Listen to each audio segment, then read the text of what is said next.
E o meu primeiro assunto, e nós vamos desenvolver ao longo do programa, é a posição do Supremo Tribunal Federal. O Supremo está enveredando por um caminho muito perigoso, o do confronto com o Executivo, que é o outro poder pilar do sistema democrático.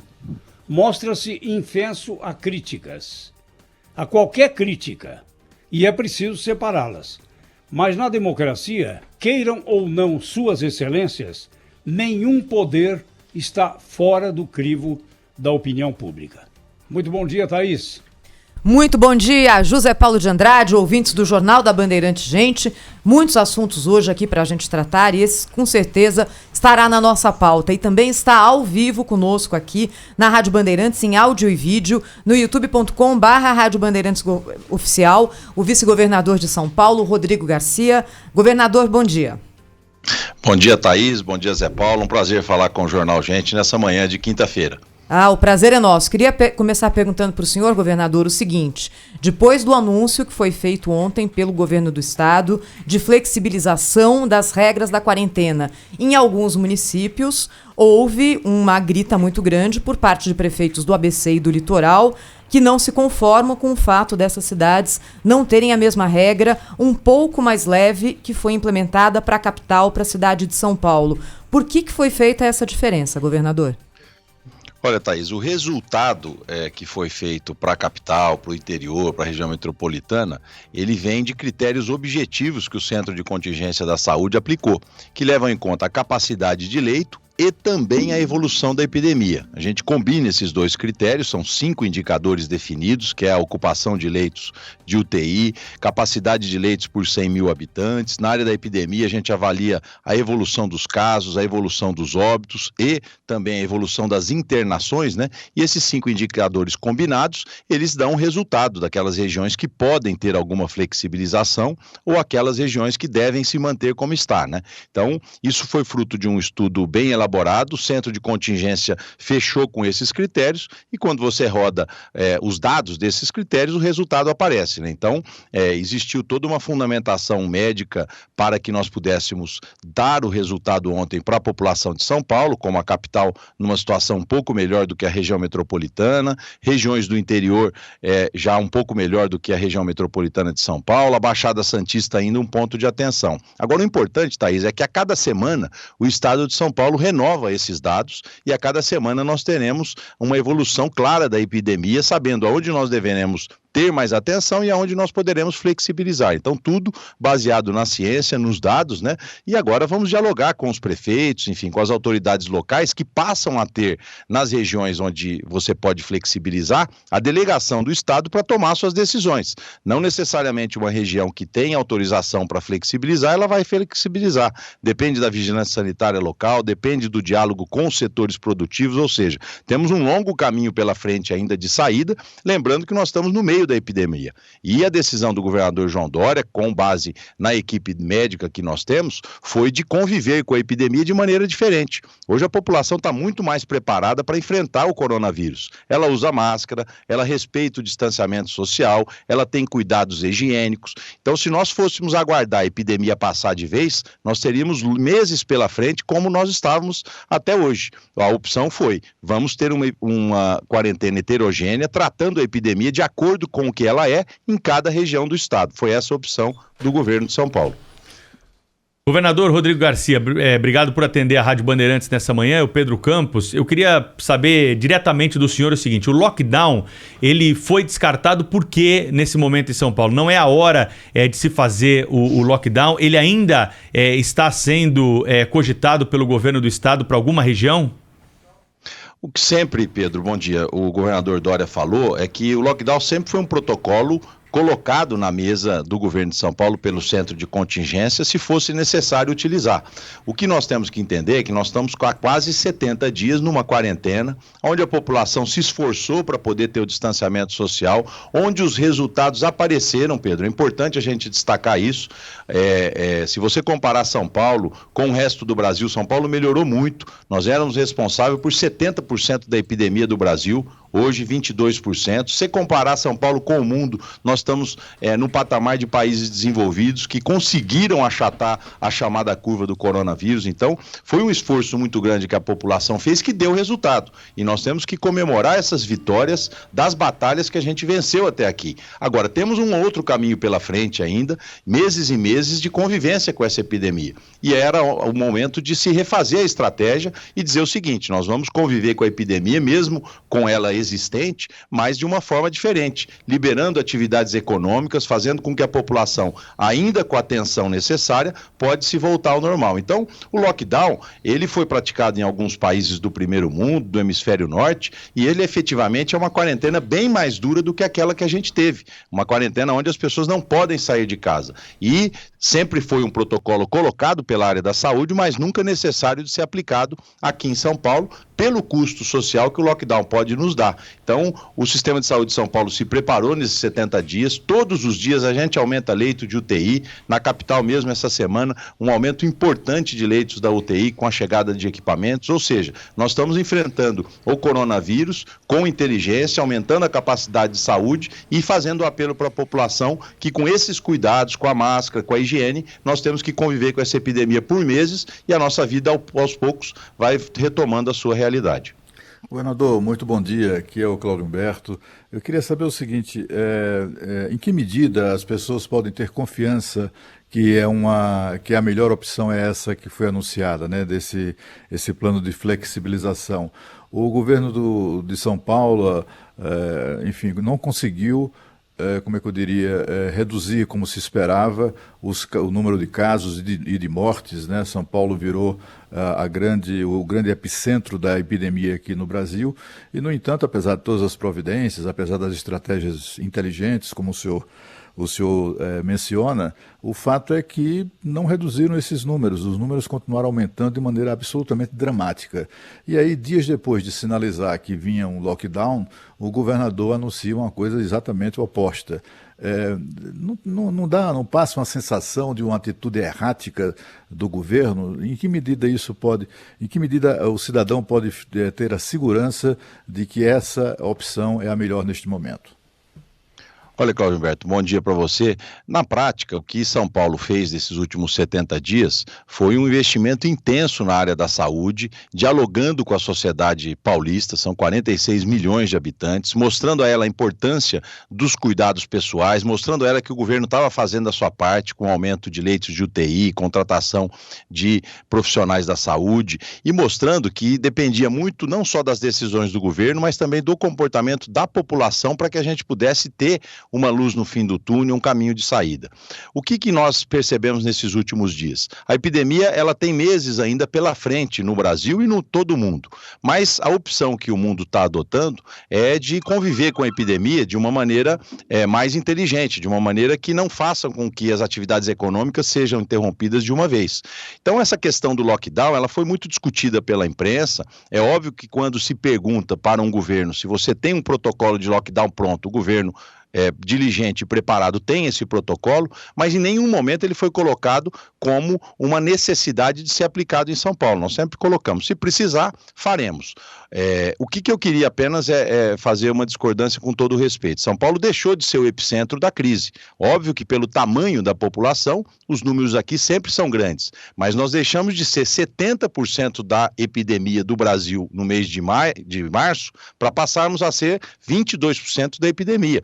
A curva aqui em São Paulo cresce menos proporcionalmente do que cresce no resto do Brasil. Então a epidemia se espalhou pelo Brasil e em São Paulo, graças ao esforço da população e às ações do governo, nós temos hoje uma curva achatada. Nós estamos há 4 semanas, Cláudio Humberto, com basicamente a mesma aceleração na curva de crescimento de casos e de óbitos. Isso nos permite afirmar que nós estamos vivendo uma estabilização e esperamos que com essas medidas tomadas e o cuidado da população, isso eu sempre vou reafirmar, a gente possa ver uma queda e uma desaceleração da curva nos próximos dias.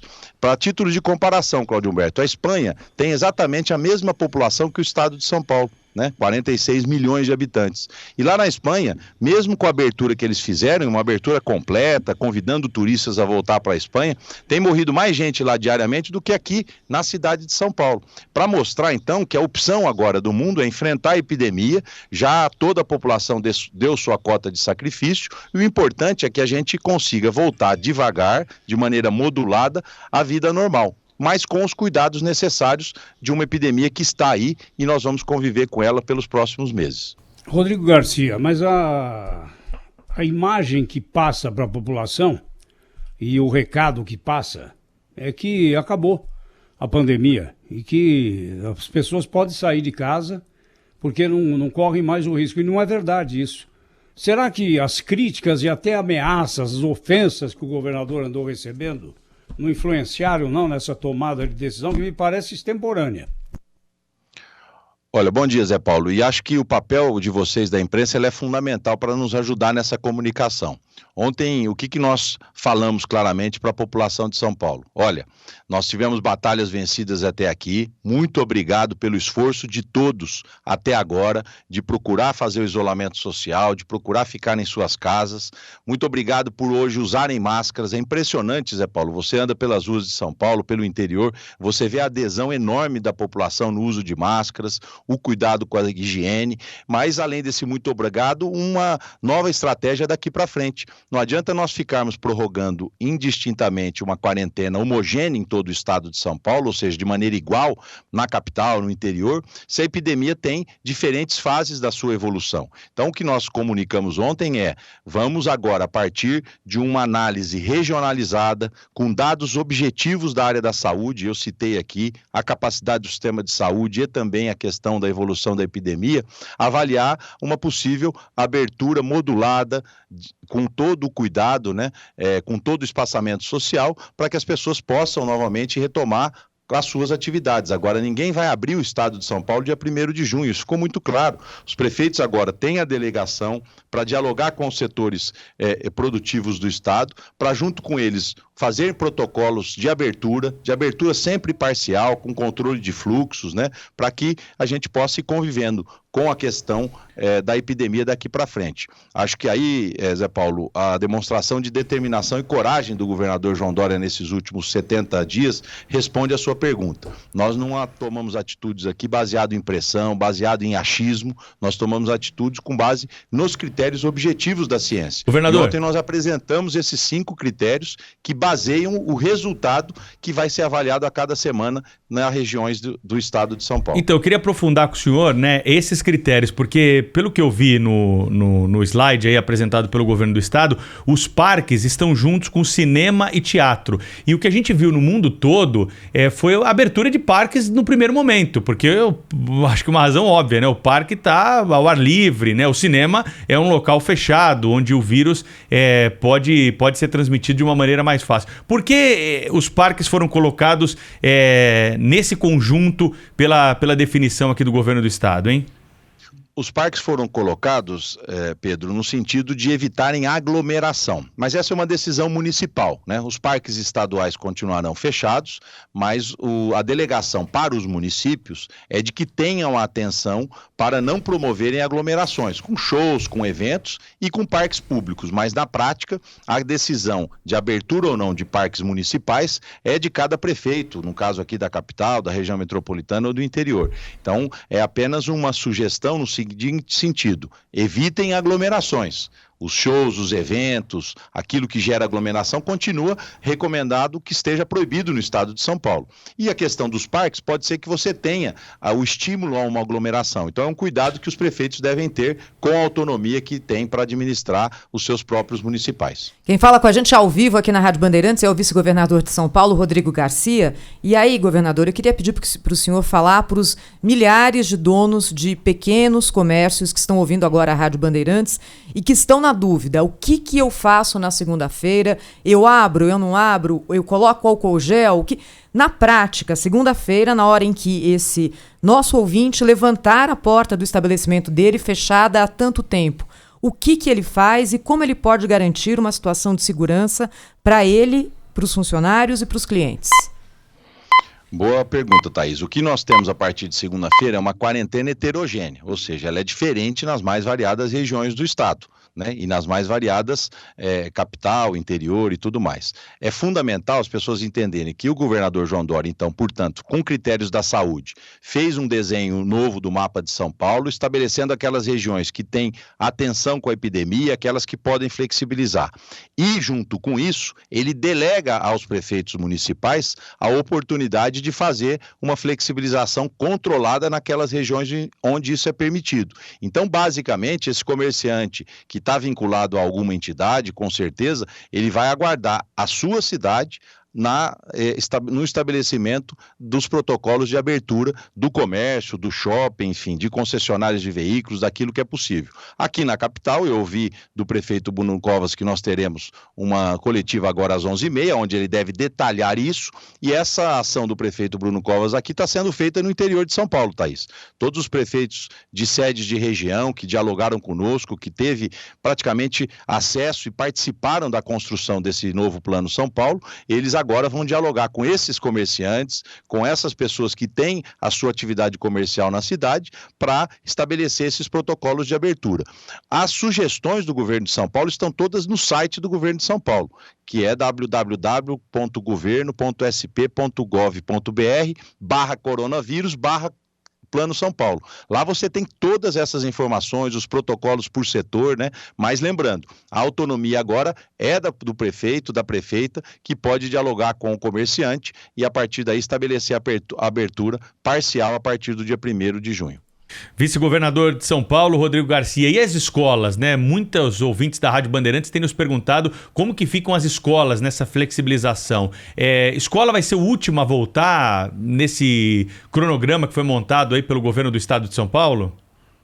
Em regra, Pedro, a escola é a última a voltar. É assim em São Paulo, é um pouco assim no Brasil e é assim no resto do mundo, né? Nós temos duas atividades que são fundamentais, que é escola e transporte. O transporte, nós fizemos uma opção lá atrás de não fechar, então o transporte funciona e ele vai sendo ampliado na medida em que exista um aumento de demanda. E a questão das escolas, o nosso secretário Rosselli está dialogando, porque tem uma diferença grande aí também, Pedro. As escolas estaduais, em regra, têm mais adolescentes e as escolas municipais mais crianças, então é mais fácil você dialogar com o adolescente sobre uma epidemia do que com uma criança. Então, provavelmente as escolas estaduais podem, eventualmente, a partir de julho, ter a sua retomada, e o secretário Rosselli já dialogou com vários prefeitos do interior para combinar isso, e as escolas municipais, talvez, no mês de agosto. Mas isso está sendo tratado à parte, como uma questão importante, porque a gente sabe o impacto também da escola, da creche, na vida das pessoas. Se você vai voltando ao normal em determinada cidade, com abertura comercial, a mãe, o pai precisa, às vezes, deixar seu filho na escola ou na creche para poder voltar ao trabalho. Então, tem uma coisa combinada com a outra. Mas nós optamos por manter as escolas fechadas nesse mês de junho, que é o que o mundo todo está fazendo, para com calma, a partir de julho, e retomando as atividades escolares. Agora, esse capítulo das escolas, Pedro, que é muito importante, impacta a vida de milhões de famílias aqui em São Paulo, o secretário Rosselli tem dialogado com todos os secretários municipais e a partir da semana que vem começa a deixar claro esse calendário e também sempre com um olho no futuro e um olho na realidade da epidemia em cada região do estado. Governador, agora há pouco na tela da Band, o prefeito de São Bernardo, Orlando Morando, disse o seguinte: se não mudar a regra da flexibilização da quarentena, excluindo a região metropolitana, os prefeitos podem entrar na justiça para pedir essa modificação. Como o governo do estado vê isso? Olha, a gente pretende dialogar com o prefeito Orlando Morando e com os outros prefeitos da região metropolitana. É natural, nós temos que olhar a capital com um olhar diferenciado pela dimensão da cidade, Thaís. Nós temos uma cidade com quase 12 milhões de habitantes, no meio da região metropolitana, uma cidade que tem 27 hospitais, uma cidade que tem a média de leitos de UTI maior por 100 mil habitantes do que qualquer outra região do estado, né? E uma cidade que tem uma rede municipal de saúde com mais de 1.000 postos de atendimento entre UBS, UPAs, hospitais e pronto-socorros. Então, ela é praticamente um país, né, maior do que Portugal. Então, foi essa a discussão. Quando você cria esses indicadores e separa a cidade de São Paulo, ela entra dentro desses indicadores como uma cidade que pode começar a flexibilizar. Quando você olha a região metropolitana de maneira geral, a região metropolitana não atende esses indicadores. O pleito do prefeito Orlando Morando, de outros prefeitos, que é legítimo, é que a gente pudesse separar a região metropolitana em sub-regiões. A gente separa, por exemplo, o ABC, separa, por exemplo, o Consórcio Oeste, separa lá o Alto Tietê e Mogi das Cruzes, separa Guarulhos, e nesta separação aplicar o critério. É uma demanda que eles estão trazendo ao governo de São Paulo, nós vamos avaliar com todo o respeito e com toda a responsabilidade, e se for possível nós fazemos essa separação por sub-regiões na região metropolitana, e eventualmente abrir uma e manter fechado outra, nós faremos isso.